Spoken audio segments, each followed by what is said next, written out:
Hi greetings out there. मैं प्रदीप कुलकर्णी आपका फिर से स्वागत करता हूं, इनफैक्ट बहुत बहुत स्वागत करता हूं Indo Oxford impacts English channel में। हमने आज तो हम लेवल 0 से शुरू करने जा रहे हैं, नो डाउट अबाउट दैट।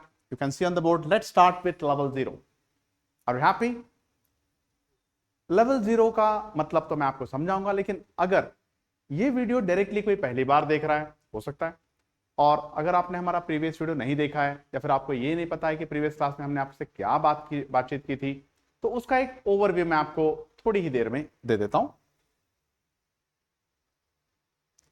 हमने जो पहला वीडियो शूट किया था वो था a deep dive into pool of English. Now deep dive का मतलब होता है सटीक और करेक्ट विश्लेषण। उसके बाद जो मैं आपको पढ़ाया था कि यहां पर तीन बातों में हमने ध्यान दिया था कि नाइटमेयर, ट्रिविया और हिंडरेंस। नाइटमेयर रात का बुरा सपना, इंग्लिश आज भी बनी हुई है। ट्रिविया आज भी इंग्लिश उलझन बनी हुई है। और ऐसी बहुत सारी बातें जो इंग्लिश सीखने से हमें रोकती हैं। उसके बाद मैंने बताया था कि नेटिव और नॉन नेटिव ऐसे दो सीखने वाले होते हैं, लर्नर्स के दो कैटेगरीज होते हैं। आप उस वीडियो को ठीक से देख लीजिए तो आपको उसके बारे में पूरे डिटेल्स समझ में आ जाएंगे। उसके बाद शॉर्ट टर्म सॉल्यूशंस पे आपको बिलीव नहीं करना है, आपको परमानेंट सॉल्यूशंस पे बिलीव करना है, क्योंकि आपको परमानेंटली लर्न करना है। am I right? उसके बाद में मैंने आपको बताया था कि देखिए, रीडिंग और राइटिंग दो अलग अलग स्किल्स हैं। अच्छा बोलने वाला अच्छा लिख सकता है, इस बात की कोई गारंटी नहीं है, और अच्छा लिखने वाला अच्छा बोल सकता है, इस बात की भी कोई गारंटी नहीं है। उसके बाद एक बात बताई थी, देखिए हर किसी की ख्वाहिश क्या होगी कि मैं इंग्लिश कैसे बोलूं, जैसे मैं मराठी बोलता हूं वैसे मैं इंग्लिश बोलूं, जैसे मैं कन्नड़ा बोलता हूं वैसे मैं इंग्लिश बोलूं। हर किसी की ख्वाहिश वैसी होती है, राइट? अगर आप जैसी कन्नड़ा, जैसी मराठी, जैसी तेलुगु, जैसी तमिल बोलते हैं वैसे अगर आप इंग्लिश बोलना चाहते हैं, तो इसका मतलब एक ही हुआ कि आपका थॉट प्रोसेस पूरी तरह से ट्रांसलेट होना जरूरी है, राइट? अगर आपका थॉट प्रोसेस ट्रांसलेट नहीं होता है तो आपको डेफिनेटली एक अच्छी लैंग्वेज बोलने में दिक्कत तो जरूर पेश आएगी, राइट? उसके बाद आज हम सबसे पहले डिस्कस करते हैं अपने लेवल 0 प्रोग्राम के बारे में, और यहां से आपका मेन कोर्स शुरू हो जाता है। पहली बात तो लेवल 0 का मतलब होता क्या है, let us try to understand. देखो, लेवल 0 मैथमेटिकली आप इसको मत जाइए कि लेवल 0 का मतलब क्या होता है। लेवल 0 का मतलब होता है स्टेबिलिटी। आप स्थिर हैं और आप ना इधर हैं आप ना उधर हैं, बिल्कुल स्थिर हैं, और यहां से आप सीखने के लिए बिल्कुल तैयार हैं। लेवल 0 का रेफरेंस में दूंगा कि लेवल 0 के सीखने वालों को, लेवल 0 के एस्पिरेंट्स को, वहां पर जितने भी हमारे व्यूअर्स बैठे हुए हैं, उनको मिनिमम लिखना और पढ़ना तो आना ही चाहिए। उसके बाद एक कॉमन स्क्रिप्ट या एक कॉमन रीडिंग आपको करने आनी चाहिए। दूसरी बात कि आपको अगर बहुत दिक्कत है तो भी प्रॉब्लम नहीं है, we are with you. Beginners के लिए यह बहुत इंपॉर्टेंट है कि उनको बेसिक और एलिमेंटरी नॉलेज आना बहुत जरूरी है। फाउंडेशन अगर ठीक नहीं होगा तो बिल्डिंग कैसे बनेगी प्यारे, right? Now let us start. अभी हम शुरू करते हैं अपने वीडियो को, और यहां से आपकी लर्निंग शुरू हो जाएगी। देखो, लैंग्वेज के दो इंपॉर्टेंट हिस्से होते हैं, एक को हम बोलते हैं वोकैबुलरी और एक को हम बोलते हैं सेंटेंस मेकिंग। तो वोकैबुलरी का मतलब होता क्या है? देखिए, सब लोग बोलते हैं कि मेरी वोकैबुलरी वीक है, मेरी वोकैबुलरी अच्छी नहीं है, मुझे वोकैबुलरी में प्रॉब्लम होता है। तो वोकैबुलरी सबसे पहले मैं डिफाइन करता हूं कि वोकैबुलरी होती क्या है। N adequate stock of words, आपके पास बहुत सारा स्टॉक होना चाहिए, आपके पास बहुत सारा स्टोरेज होना चाहिए वर्ड्स का, राइट? लेकिन उनके मीनिंग्स अप्रोप्रिएट होने चाहिए, और उससे आपके थॉट्स और उसके आपके एक्सप्रेशंस में क्लैरिटी आनी चाहिए। देखो, यहां पर मैंने दो वर्ड्स का चयन किया, दो वर्ड्स का सिलेक्शन किया है, स्टॉक ऑफ वर्ड्स और स्टोरेज ऑफ वर्ड्स। देखिए, अगर मान लीजिए कि मेरे पास बैंक में बहुत सारे पैसे हैं, मेरे फोन पे बहुत सारे पैसे हैं, तो बॉस यो, आज तो मैं मजे करने वाला हूं क्योंकि मेरे पास बहुत सारे पैसे हैं, तो मेरा माइंड अलग तरह से काम करेगा। अगर मेरे बैंक में बहुत कम बैलेंस है तो फिर तो इंग्लिश का भी प्रभाव ऐसे ही होगा कि अगर आपके पास बहुत सारे वर्ड्स हैं तो आप मजे से इंग्लिश बोल पाओगे, लेकिन अगर आपके पास बहुत सारे वर्ड्स नहीं हैं, एडिक्वेट स्टॉक स्टोरेज नहीं है, तो आप इंग्लिश अच्छी नहीं बोल पाओगे, नो डाउट। अब बात आती है यहां पर सेंटेंस मेकिंग की, जो कि हम बाद में डिस्कस करने वाले हैं, क्योंकि इस वीडियो में हमारा ज्यादातर ध्यान वोकैबुलरी पर ही रहने वाला है। Clear? An appropriate, approved and widely accepted method of weaving, composing the words into sensible words. देखो, आपको वर्ड्स को वीव करना है, आपको वर्ड्स को बुनना है, आपको वर्ड्स को कंपोज करना है, और जब वो कंपोजिशन वाइडली एक्सेप्टेड होता है, जैसे अगर मैं आपको बोलूं कि महेश गार्डन में टहल रहा था, तो मैं दुनिया में कहीं भी सेंटेंस बोलूं, जिनको अच्छी हिंदी आती है तो मेरे सेंटेंस को अप्रूव कर लेंगे। am I right or wrong?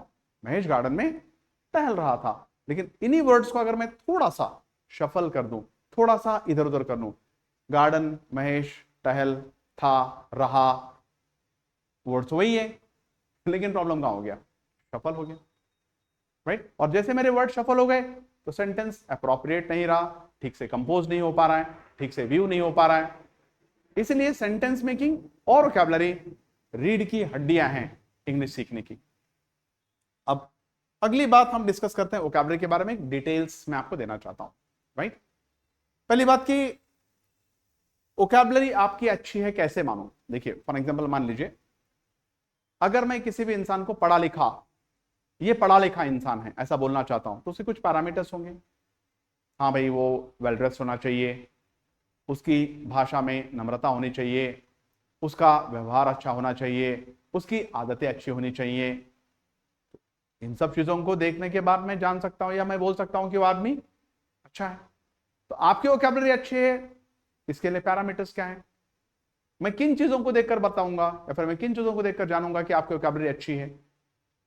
पहली बात, सबसे पहली बात यह है कि इंग्लिश में आपको 4 चीजों पे ध्यान देना पड़ता है। एक तो वर्ड्स अच्छे होने चाहिए आपके, उसके बाद आपके सप्लीमेंट्री वर्ड्स अच्छे होने चाहिए। सप्लीमेंट्री वर्ड्स ये हमारा बनाया हुआ वर्ड है, अगर आप ग्रामर के हिसाब से जाओगे तो इनको हम लोग प्रीपोजिशन बोल सकते हैं, कंजंक्शन बोल सकते हैं या फ्रेजेस भी बोल सकते हैं।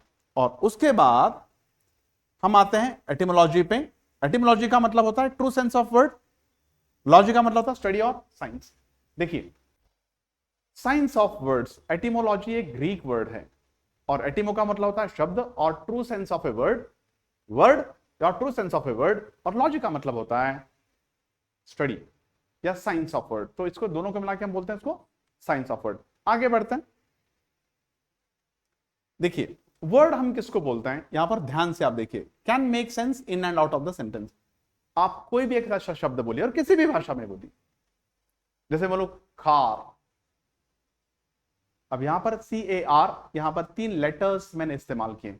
अब थोड़ा टॉपिक से हटकर मैं आपको बताना चाहूंगा कि लेटर्स और अल्फाबेट्स में डिफरेंस क्या होता है।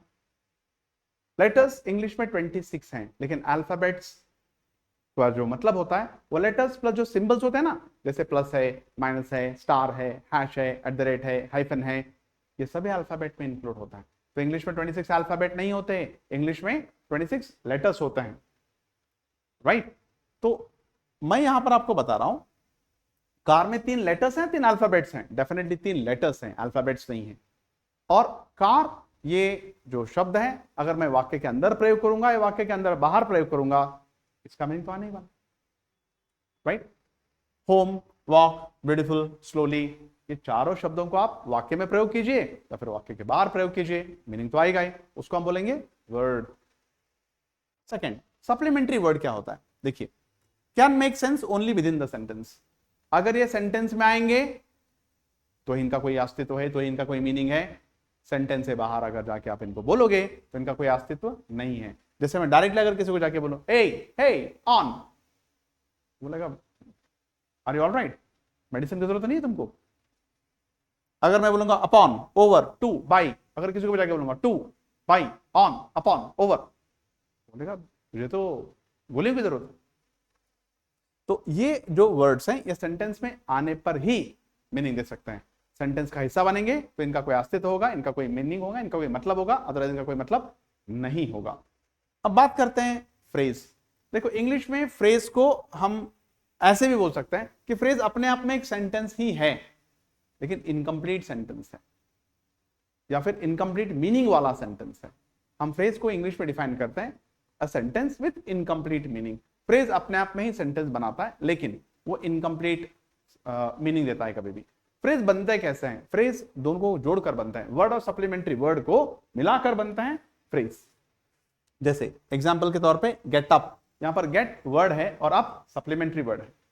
आप जनरली बोलते हैं शट अप, शट वर्ड है और अप सप्लीमेंट्री वर्ड है, राइट? देखिए फोन स्विच ऑन करना है तो स्विच वर्ड है और ऑन सप्लीमेंट्री वर्ड है, तो ये दोनों मिलाकर फ्रेज बना है यहां पे, राइट? तो यहां पर आपको वर्ड और सप्लीमेंट्री वर्ड की बिल्कुल ठीक से, और मैंने आपको एक बात बताई थी थोड़ी देर पहले कि अगर आपको किसी को भी जानना है कि भाई वो इंसान कैसा है, तो उसके आप हाव भाव, बोल चाल, उसकी नम्रता, उसकी विनम्रता, उसकी एजुकेशन, उसका रहन सहन, ये सब देखेंगे।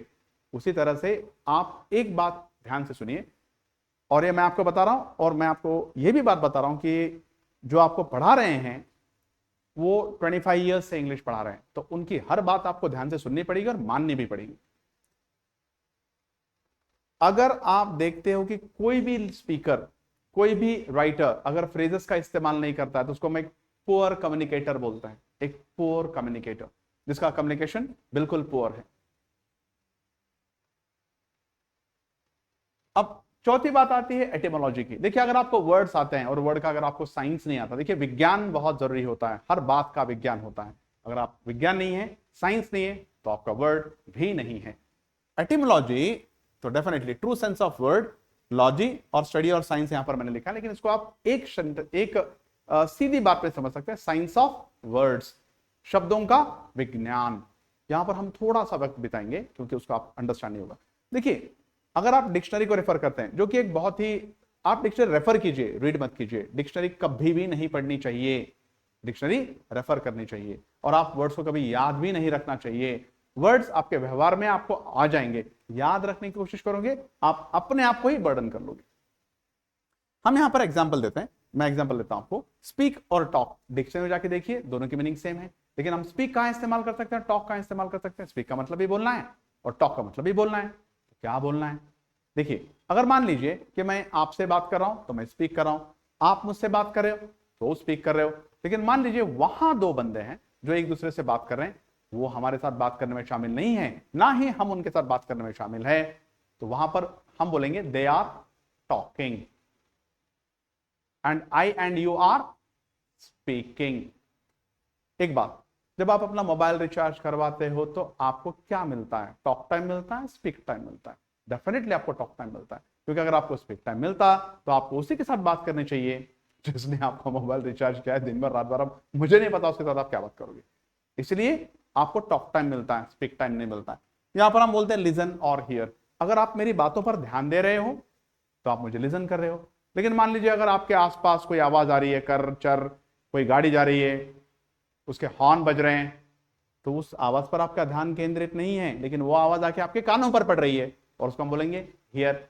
लेकिन मैक्सिमम लोग इन बातों का ध्यान नहीं रखते हैं। और अगर आप नहीं रखते हो, देखो, अगर अपने शहर में, अगर आप अपने स्कूल में, यहां वहां किसी भी ऑर्डिनरी पब्लिक प्लेस पे बोल रहे हो तो चल जाएगा, लेकिन जब आप एक अच्छे लेवल पे जाओगे, जब आप एक मल्टीनेशनल्स में जाओगे, कॉर्पोरेट्स में जाओगे, इंटरव्यूज के लिए जाओगे, कोई कॉम्पिटेटिव एग्जाम फेस करोगे, क्योंकि यहां पर इस कोर्स में मैंने आपको पहले बताया था, चाहे हमारा जो लर्नर है वो एक कॉम्पिटेटिव एग्जाम लिख रहा होगा, वो चाहे स्कूल का गोइंग स्टूडेंट होगा, वो यूजी का होगा, पीजी का होगा, कोई कॉर्पोरेट ऑफिस में काम करने वाला होगा, कोई यूपीएससी का भी एस्पिरेंट होगा, तो ये जो कंप्लीट प्रोसीजर है, स्टडी प्रोसीजर है, जो कंप्लीट वीडियो सीरीज है, ये हर लर्नर के लिए, राइट। अब बात करते हैं हम लाइक और एडमायर की। देखिए, लाइक्स अपनी होती हैं, जैसे मेरी अपनी लाइक्स है, मैं एक इंसान हूं, मेरे अपने लाइक्स हैं, आप एक इंसान है, आपकी अपनी लाइक्स हैं। एडमायर, एडमायर का मतलब होता है किसी भी चीज को पसंद करना। देखिए, अगर आप किसी का परफॉर्मेंस देखोगे, कोई डांस कर रहा है अच्छा, तो आप लाइक नहीं करोगे, उसे एडमायर करोगे, क्योंकि वो आपकी लाइक थी ही नहीं, आपको देखने के बाद उसके परफॉर्मेंस को आपने एडमायर किया। तो किसी का परफॉर्मेंस है, किसी का टेस्ट है, किसी का कोई स्किल है, किसी का कोई हुनर, जैसे हुनर है, स्किल है, तो आप उसको क्या करोगे, एडमायर करोगे। लेकिन लाइक्स और डिसलाइक्स तो मेरी अपनी होंगी। लाइक्स डिसलाइक्स इंसान अपने बैकग्राउंड, अपने एनवायरमेंट के हिसाब से बना लेता है, राइट। यहां पर हम बात करेंगे ओवर और कंप्लीट की। देखिए, ओवर का एक मतलब होता है खत्म होना, और कंप्लीट का मतलब ये खत्म होना। लेकिन ओवर का मतलब होता है कि आपने पूरा काम नहीं किया, आपके काम का एक छोटा सा हिस्सा खत्म हो गया है। आपने एक बात गौर की होगी कि अगर आप एक पेज पे कुछ लिखते हो तो नीचे आप पीटीओ लिखते हो। पीटीओ लिखने का मतलब क्या होता है, पेज टर्न ओवर, मतलब यहां पर तो मेरा आंसर खत्म हो चुका है और जो बाकी का हिस्सा है वो आगे लिखा हुआ है। तो एक काम का हिस्सा खत्म हुआ है, पूरा काम खत्म नहीं हुआ, तो उसको हम क्या बोलते हैं, ओवर। जैसे आज का सेशन क्या हो जाएगा, ओवर, कंप्लीट नहीं होगा। लेकिन पूरा काम जब खत्म होता है तो आप उसको क्या बोलते हो, कंप्लीट, राइट। अब यहां पर होता है हेल्प और असिस्ट। देखिए, हेल्प कोई भी किसी की कर सकता है, लेकिन असिस्ट हर कोई किसी को नहीं कर सकता। जैसे अगर किसी का कुछ गिर गया, आप उठा के दे सकते हो, आपने उसकी हेल्प की, लेकिन वो टीचर है तो क्या जाके उसकी पढ़ाई आप कराओगे कल, नो। उसके लिए आपको टीचर रहना पड़ेगा, या फिर उसके सब्जेक्ट का आपको ज्ञान रहना पड़ेगा, तभी आप उसकी मदद कर सकते हो। यहां पर एक वर्ड है हैप्पी और प्लीज्ड। देखिए हैप्पी एक स्टेट ऑफ माइंड है, ये मेरा स्टेट ऑफ माइंड है। हैप्पी ये मेरा अपना सोच है। देखिए दुनिया में हर कोई एक ही बात से हैप्पी नहीं हो सकता, लेकिन अगर आपके लिए कोई अच्छा काम करता है तो आपको प्लीज करता है, तो हैप्पी में आप खुश होते हैं नहीं होते हैं वो आपकी बात है। लेकिन प्लीज मतलब कोई अगर आपके लिए ऐसा काम करता है जिससे आप खुश होते हैं तो आपको प्लीज कर रहा है, राइट। या फिर आपके लिए कोई ऐसा काम कर रहा है जिससे आप काफी खुश हो गए तो आपको प्लीज कर रहा है। लेकिन हैप्पी तो वो अपना आपका खुद का थॉट प्रोसेस आएगा। वो जहां तक सवाल होता है स्टे और लिव में, देखो लिव एक परमानेंट चीज है। जैसे आई लिव एट हैदराबाद, तो हैदराबाद में रहता हूं मैं, लेकिन वो होटल में 3 दिन रुका तो ही स्टेड एट होटल होगा। होटल में थोड़ी परमानेंट रहेगा कोई इंसान, ऑफ कोर्स नॉट। यहां पर है एंड और फिनिश। आप एक फिल्म देखने के लिए जाते हैं, लास्ट में हीरो जो होता है डिशुम डिशुम सबको मार देता है, फिर हीरो हीरोइन चले जाते हैं और फिल्म एंड हो जाती है। मतलब क्या हुआ, यहां तक तो हमें पता है उनके जीवन में क्या घटनाएं घटी, लेकिन आगे उन्होंने अपना जीवन कैसे व्यतीत किया, आगे उन्होंने अपना जीवन कैसे बिताया, वो तो हमको पता नहीं है। तो फिल्म क्या हो गई, एंड हो गई। एंड मतलब यहां तक पता है, आगे का पता नहीं है। लेकिन फिनिश का मतलब होता है कि बस खत्म हो गया, अब इसके बाद कभी शुरू नहीं होगा। जैसे हम किसी गुस्से में बोलते हैं डोंट माइंड, मैं तुम्हें फिनिश कर दूंगा, मतलब फिर वो कभी शुरू ही नहीं होगा, राइट। अपार्ट फ्रॉम दैट क्या हम बोलते हैं कि have you finished your lunch. मान लीजिए कि आज तारीख है 6 नवंबर और आपने ब्रेकफास्ट कर लिया, तो अब 6 नवंबर 2024 का ब्रेकफास्ट आप जिंदगी में कभी नहीं कर पाओगे, तो आप क्या बोलोगे, yes I have finished my breakfast, right. तो एटिमोलॉजी का बहुत इंपॉर्टेंस है। अगर ये तो काफी कम वर्ड्स हैं, इससे भी वर्ड ज्यादा हम आपको कोर्स में आगे पढ़ाएंगे। इस सेशन के लिए मेरे ख्याल से आपके दिमाग में मेरी सारी बातें आ चुकी हैं। नेक्स्ट सेशन में हम लोग एक बहुत ही इन डेप्थ एनालिसिस करने वाले हैं और नेक्स्ट वीडियो काफी इंटरेस्टिंग होने वाले हैं। और फिर से मैं आपको एक बात बताना चाहता हूं कि इस कोर्स के लास्ट स्टार्टिंग से लेकर लास्ट तक वीडियोस अगर आपको देखना है तो फिर इसी बात को आपको तय करना है कि फिर जिंदगी में पीछे मुड़ के कभी देखना नहीं है। I Pradeep Kulkarni take sign off और I just want to get the leave of you for today's session. और अगले सेशन में जब हम मिलेंगे तो will get on to some wonderful topic और हम शुरू करेंगे हमारा जो अगला वीडियो आएगा या फिर हमारा जो अगला सेशन आएगा उसमें हम डायरेक्ट अप्रोच करेंगे लर्निंग को। Till then I Pradeep Kulkarni sign off. Thank you very much and have a wonderful day out there.